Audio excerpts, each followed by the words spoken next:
మాకు అత్యంత సన్నిహితులైన love gospel వీక్షకులందరికీ సర్వశుభాలు తెలియజేస్తూ ఉన్నాం.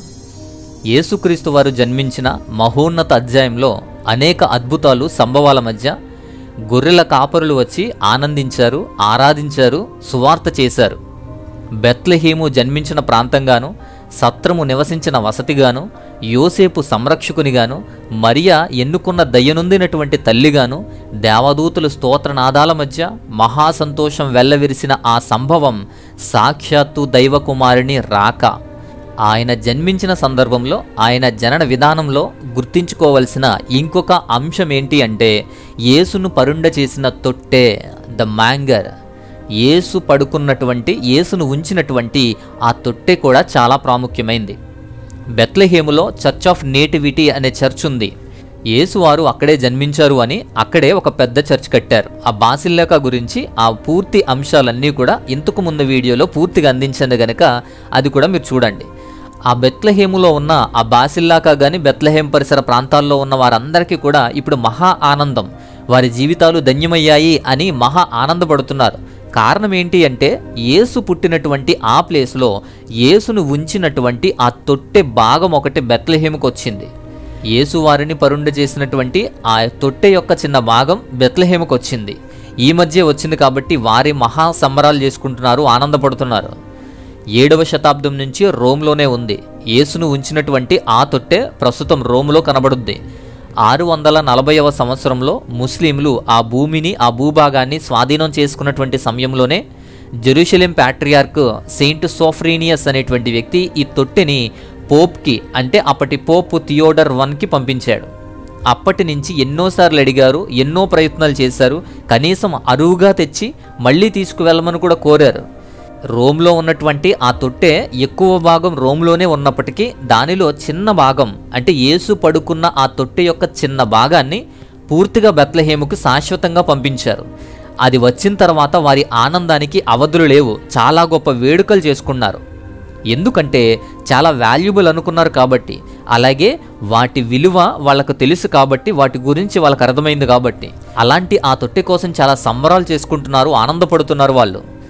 బట్ ఆ తొట్టె కోసం మీకేమైనా తెలుసా? దాని గురించి మీకేమైనా అర్థమైందా? ఆ తొట్టె గురించే వివరిస్తాను. పూర్తిగా ఈ వీడియోని చూడండి. లూకాసు వార్త 2వ అధ్యాయం 7వ వాక్యం ప్రకారం యేసుక్రీస్తు వారు జన్మించి పెట్టెలో పడుకోబెట్టారు అని మనం తెలుసుకుంటాం. అక్కడ వాడబడినటువంటి పదం లాటిన్ పదం ముండ్యుకెర్ అనేటువంటి లాటిన్ పదం వాడారు. అంటే టు ఈట్ అని అర్థం, తినటం, తినటానికి అని అర్థం. అంటే అక్కడ ఒక సీక్రెట్ ఒకటి ఉంది. ముందు యేసువారు పడుకున్న స్థలం పశువులు తినడానికి సిద్ధంగా ఉన్న, పశువులు తినే స్థలంలో ఆయన ఉన్నారు. అక్కడ ఆయన తినే ప్లేస్లో ఉన్నారు. తినే ప్లేస్లో ఆయన ఉన్నారు. వెంటనే గొర్రెల కాపరులకు వార్త చెప్పి, పశువుల కాపరులకు వార్త చెప్పి ఆయన పశువుల తొట్టిలో పరుండట చూస్తారు అని చెప్పారు. లూకాసు వార్త 2వ అధ్యాయము 11 నుంచి 12 వాక్యాలు చూడండి. దావీదు పట్టణమందు నేడు రక్షకుడు మీ కొరకు పుట్టియున్నాడు, ఈయన ప్రభువైన క్రీస్తు. దానికి ఇదే మీకు ఆనవాలు, ఒక శిశువు పొత్తిగుడ్డలతో చుట్టబడి ఒక తొట్టెలో పడుకుని ఉండుట మీరు చూచెదరు అని వారితో చెప్పారు. గొర్రెల కాపరులు ఈ వార్త విని సంతోషించారు, దేవుని మహిమతో పొంగిపోయారు. తమలో అలజడి రేపిన ఆ ఆకలిని తీర్చుకోవాలి అని ఆ ఆకలితో తొట్టి వద్దకు చేరుకున్నారు. వారు రక్షణ కోసం, విడుదల కోసం, రాజు కోసం, మెస్సియా కోసం, మెస్సియా వస్తారు అనే ఆకలి ఆనాటి నుంచి ఏనాటి నుంచో ఉంది. నేడు వారికి ఆ ఆకలి తీరింది. యోహాను సువార్త 6వ అధ్యాయం 35వ వాక్యం చూడండి.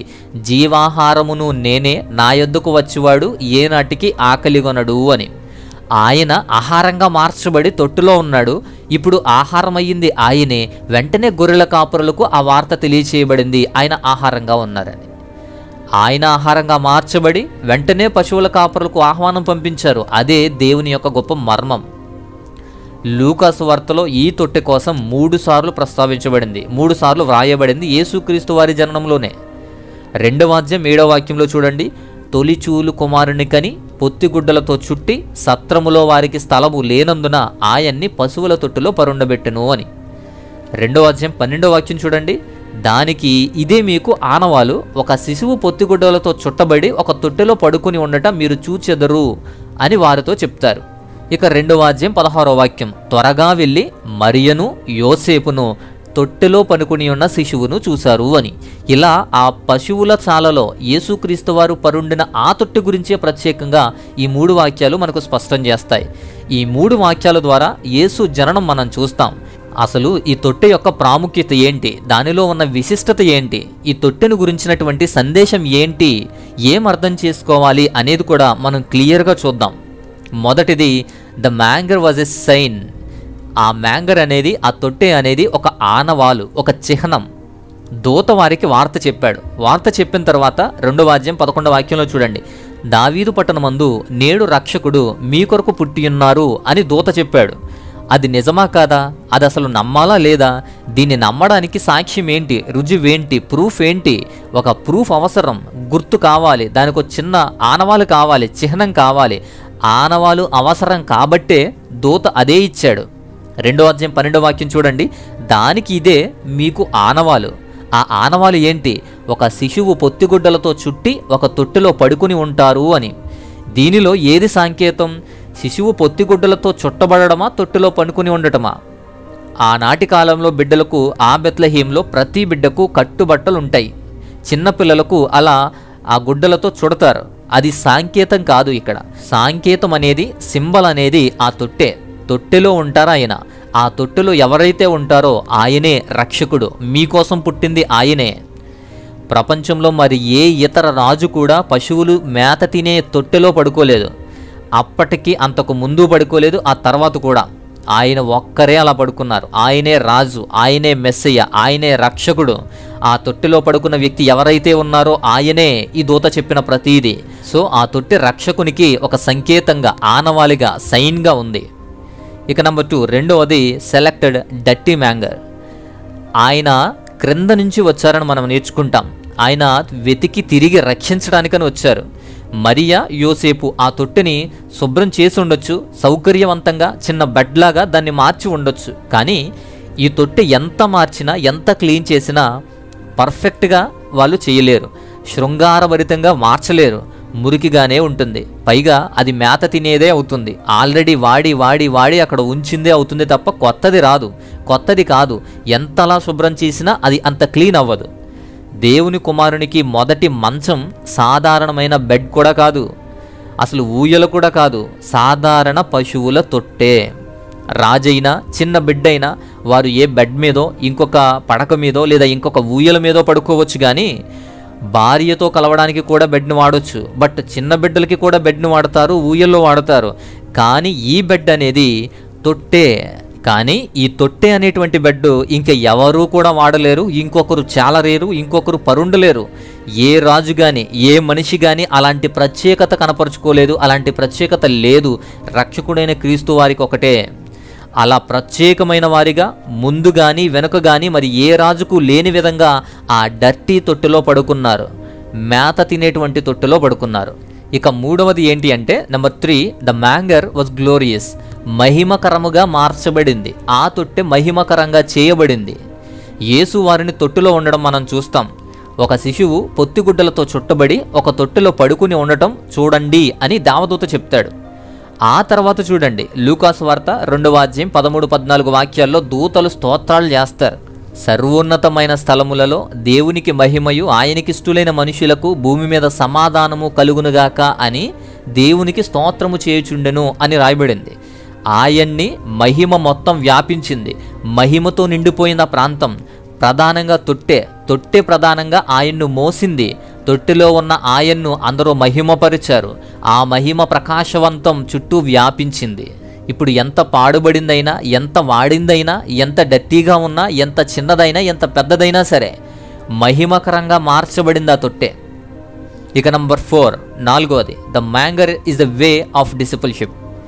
యేసుక్రీస్తు శిష్యత్వానికి, ఆయన వెంబడించడానికి ఆ తొట్టె ఒక మార్గం. దూతలు గొర్రెల కాపరులకు వచ్చి చెప్పారు. రాజులకో పరిచర్యలకో చెప్పలేదు, మహా జ్ఞానులకు వివేకవంతులకు ఏమీ చెప్పలేదు. కేవలం గొర్రెల కాపరులకు మాత్రమే చెప్పారు. లూకాసు వార్త 2వ అధ్యాయం 14వ వాక్యం చూడండి, దేవునికి ఇష్టలైన వారికి భూమి మీద సమాధానము అని పలుకుతారు వాళ్ళు. దేవునికి ఇష్టలు ఎవరు? ఇష్టమైన వారు ఎవరు? జ్ఞానులు ఇష్టమని కాదు, రాజులు ఇష్టమని కాదు, వివేకవంతులు కూడా ఇష్టమని కాదు, దేవుని పిల్లలుగా తనవారిగా ఉండటమే ఆయనకిష్టం. తమ రక్షకునికి సింహాసనాలు, రాజ్యాధికారాలు ఆశించకుండా ఎలా ఉన్నా, ఏ స్టేజ్లో ఉన్నా, ఎక్కడున్నా కూడా స్వీకరించేవారే. అందుకే గొర్రెల కాపురులు వచ్చినప్పటికీ ఆ శిశువు ఆ చిన్న తొట్టులో ఉన్నా, అది మురికిగా ఉన్నా, లేదా ఆ ప్రాంతం అంతా చిన్నగా ఉన్నప్పటికీ ఆయన ఆ శిశువు యొక్క గొప్పతనాన్ని, ఔన్నత్యాన్ని, రక్షకునిగా వచ్చిన విధానాన్ని స్వీకరించారు. ఎలా ఉన్నా సరే, ఏ స్థితిలో ఉన్నా సరే, చిన్న బాలుడైనా సరే వాళ్ళు స్వీకరించి రక్షకుని గురించి ప్రకటించి ఆనందపడ్డారు, సంబరపడ్డారు. యేసుక్రీస్తు వారు ఒక గ్రామానికి వెళ్తారు. యేసుక్రీస్తు వారు దారిలో అలా వెళ్తుంటే, ఎక్కడికి వెళ్ళినా నేను వెంబడిస్తాను అని యేసుని వెంబడించాడు ఒకడు. లూకా సువార్త 9వ అధ్యాయం 57, 58 వాక్యాలు చూడండి. నీవు ఎక్కడికి వెళ్ళిలను నీ వెంట వచ్చేదను అని అతనితో చెప్తాడు. అప్పుడు 58వ వాక్యం చూడండి. నక్కలకు, బొరియలను, ఆకాశ పక్షులకు నివాస స్థలములు ఉన్నాయి, కానీ మనుష్య కుమారునికి తలవాల్చుకున్నటకు స్థలము లేదని అతనితో చెప్తాడు. ఆయనకు స్థలము లేదు, స్థలము ఇవ్వడం లేదు. ఆయనకిచ్చినది, ఆయన పడుకున్నది తొట్టెలో. ఆ తొట్టె ఇలా దేవుణ్ణి చేరేదానికి, దేవుణ్ణి చేర్చేదానికి నిదర్శనంగా మారింది. ఇక 5వది, the manger was step 1 on the Calvary road. ఇరుకు మార్గానికి గుర్తు ఈ యొక్క మ్యాంగర్ అనేది. ఈ తొట్టి ఇరుకు మార్గానికి గుర్తు. అంతేకాదు, ఈ యొక్క కల్వరీ మెట్లు ఎక్కేదానికి, శిలువ మరణానికి ఎక్కేదానికి ఇవి స్టెప్గా మనకి కనిపిస్తుంది. యేసును పరుండ చేసిన ఆ తొట్టెలో కంఫర్ట్ ఉందా? పొత్తిగుడ్డలు, గడ్డి పరకలు, పైగా చిన్న బాలుడికి ఒక చిన్న తొట్టె. అది తేలికైనదేం కాదు, బరువైనదే, చిన్నగా ఉంటుంది. రక్షకుని జీవితం అతి చిన్నగా స్టార్ట్ అయ్యింది అనేదానికి నిదర్శనంతో పాటు తక్కువతోనే ముగుస్తుంది, తక్కువ ఏజ్తోనే ముగుస్తుంది అనేదానికి కూడా నిదర్శనమే. అంతేకాదు, ఇది కల్వరీ మెట్లు ఎక్కడానికి, అంటే యేసుక్రీస్తు వారి మరణానికి దారితీసి ఆ మార్గాన్ని చూపించేదానికి గుర్తు. ఫిలిప్పీలకు రాసిన పత్రిక 2వ అధ్యాయం 6 నుండి 8 వాక్యాలు చూడండి. మనుషుల పోలికగా పుట్టి దాసుని స్వరూపం ధరించుకొని తన్ను తానే రిక్తునిగా చేసుకున్నారు. మరియు ఆయన ఆకారమందు మనుష్యుడిగా కనబడి మరణము పొందినంతగా, అనగా శిలువ మరణము పొందినంతగా విధేయత చూపిన వాడై తనని తాను తగ్గించుకున్నారు అని. అతని తగ్గింపు, విధేయత పుట్టినప్పుడే స్టార్ట్ అయింది. ఆ శిలువ మరణానికి ఒక స్టెప్గానే, సింబాలిక్గానే ఆ తట్టులో పడుకుని ఉండడాన్ని మనం గ్రహించాలి. ఇక లాస్ట్ నెంబర్ 6, 6వది, ఆయన మనకు జీవాహారం, జీవాహారంగా మార్చబడ్డారు. ఆ తొట్టె దానికి symbol. The manger facilitated to a metaphor. యేసు పుట్టింది బెత్లెహేములోనే. బెత్లెహేము అంటే రొట్టెల ఇల్లు అని మనకు తెలుసు. అలాగే ఆయనను పరుండ చేసింది కూడా పశువులు ఆహారం తినే పశువుల తొట్టెలో. బెత్లెహేము అనేది తినేటువంటి రొట్టెలకు సింబాలిక్గానే ఉంది. ఆయన పడుకున్న ఆ తొట్టె కూడా పశువులు తినేటువంటి మేతకు ఆ నిదర్శనంగా ఉంది. ఆయనే ఆహారం అనేదానికి సింబాలిక్గా అది. ఆయన ఆహారంగా మార్చబడ్డారు అని నిదర్శనం అది. ఆయన అలా ఆహారంగా మార్చబడ్డారు కాబట్టే ప్రతిసారి ఆయన శరీరాన్ని జ్ఞాపకం తెచ్చుకొని రొట్టె ద్రాక్షారసం స్వీకరిస్తున్నాం. ఆ రొట్టె ద్రాక్షారసాన్ని ముందుగానే సింబాలిక్గా చూపించిన విధానమే ఈ పశువుల తొట్టె. ఆ తొట్టెలోనే పడుకోబెట్టారు.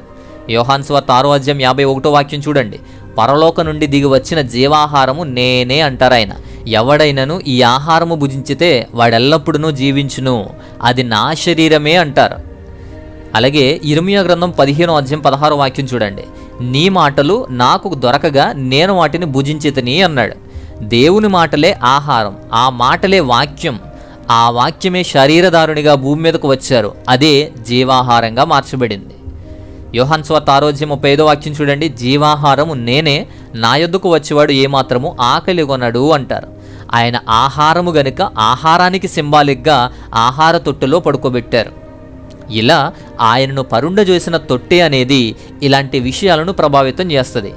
మరియా, యోసేపులు ఆయన్ని పశువులు తినే తొట్టెను శుభ్రం చేసి అందులో పరుండ చేశారు, అందులో పడుకోబెట్టారు. ఆ తొట్టె ధన్యకరమైంది, మహిమకరమైంది, సూచన అయింది, సింబాలిక్ అయింది, గుర్తు అయింది, మార్గం అయ్యింది, జీవాహారానికి గుర్తుగా మారింది. అదే కల్వరీ మెట్లకు, శిలువ మరణానికి సింబాలిక్గా చూపించడము జరిగింది. ఇలాంటి ప్రత్యేకతలతో ఆ తొట్టె మనకు కనిపిస్తుంది. ఆ తొట్టె గురించినటువంటి వివరణ అంతా కూడా ఇది క్లియర్గా, చక్కగా మీకు అర్థమైంది కదా? అర్థమైతే నచ్చితే లైక్ చేయండి, ఇతరులకు కూడా ఈ విషయాన్ని షేర్ చేయండి. సో ఇదంతా క్లియర్గా ఉంది అని నేను అనుకుంటున్నాను. మరొక అద్భుతమైనటువంటి అంశంతో మరొక వీడియో ద్వారా నేను మరలా కలుసుకుంటాను. అంతవరకు దేవుని యొక్క మహా ఉన్నతమైన కృపా కాపుదల మీ అందరికీ తోడై ఉండి బలపరుచునుగాక. ఆమెన్.